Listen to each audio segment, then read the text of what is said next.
Welcome to another EAD Aviation video, and today what we're going to be looking at is American Airlines Flight 191. And so this flight was operated by a DC-10. However, we will be using a we will be using an MD-11 today because GeoFS does not have a DC-10, but I could do a more realistic rendering of the crash if you guys donate to the GoFundMe or the Patreon, and then I will buy X-Plane, and we will be able to have much more realistic videos. Well, anyways, so American Airlines Flight 191 was scheduled just a normal takeoff. It took off from runway 32 right at Chicago O'Hare International.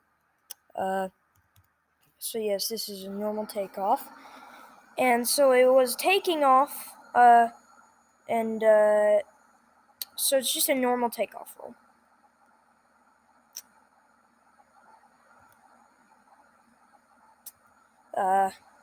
Let's see. So, anyways, what happened to this flight was it crashed just after takeoff, but we are about to be at a rotate speed, so I will show what happens then, I suppose. So we are taking off of the correct runway. We do need quite a bit of speed, though, apparently. Alright, oh no, that was a major tail strike. But anyways, so just after it finished taking off and rotating, the engine falls off.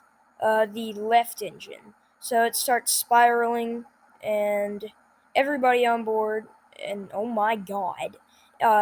Anyways, so it started spiraling, and it crashed into the ground, and it was much more explodey than that. But, so that is what happened there. But, it crashed into the ground and it killed everybody on board, but obviously I don't want to show that because one, you don't want to bring back any bad memories, and also two, I like to not get demonetized. But anyways, if we go to the Wikipedia page, so yes, it's a regularly scheduled passenger flight on May 25th, 1979.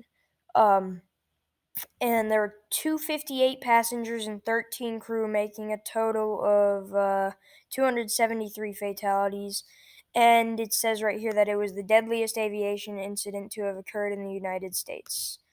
The NTSB, as it says here, the aircraft was, like, once it started rotating, engine number one, so the left engine, yes, just separated from the wing, and it flipped over the top of the wing, and then it landed on the runway.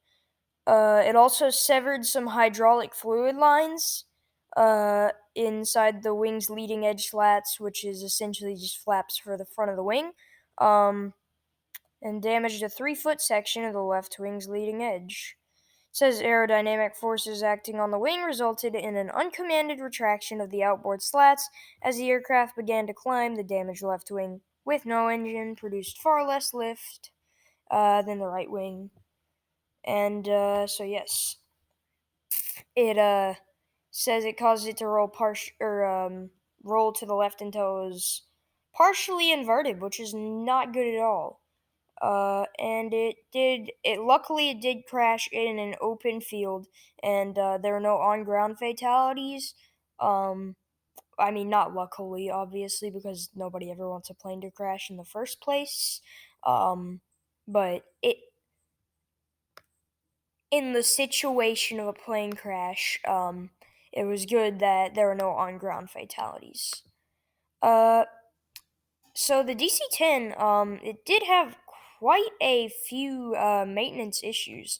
This one was due to the pylon, but a lot of the other ones would actually be with some stuff like the cargo door. It would just blow off after the flight started. But anyways, I suppose since we are on this topic, then we will talk about the DC-10 and the MD-11 differences as well. So the main thing here is the MD-11 is just a newer version of the DC-10. It's slightly larger and less dangerous, and it was made after McDonnell Douglas bought the Douglas Aircraft Company. So yes, and McDonnell Douglas does not exist anymore. It has been bought by Boeing. Uh, Chicago Airport is also still a very large airport, and I believe it's an American hub now, but it used to be a Northwest hub, and that's, I believe, what it would have been uh, during the 1979 incident, is a Northwest hub. But anyways, I guess we will try to rotate. We're 150 knots. This is kind of odd, actually. Well, yes, I guess then. But anyways, so I did not represent that very well. But anyways, so you would have had the engine fall off here, um, like about right here, and go over the wing, as it said, sever some hydraulic fuel stuff. Uh, fuel stuff. I'm so smart. And gonna cut partial engine power, and it started spiraling. And then obviously it did in fact die into a field like this one just after runway 32 right. Well, so anyways, that is American Airlines Flight 191. Thanks very much for watching, and I will see you all guys tomorrow in another EAD Aviation video because I have to upload tomorrow since I promised to make 3+ videos a week. Make sure to like and subscribe.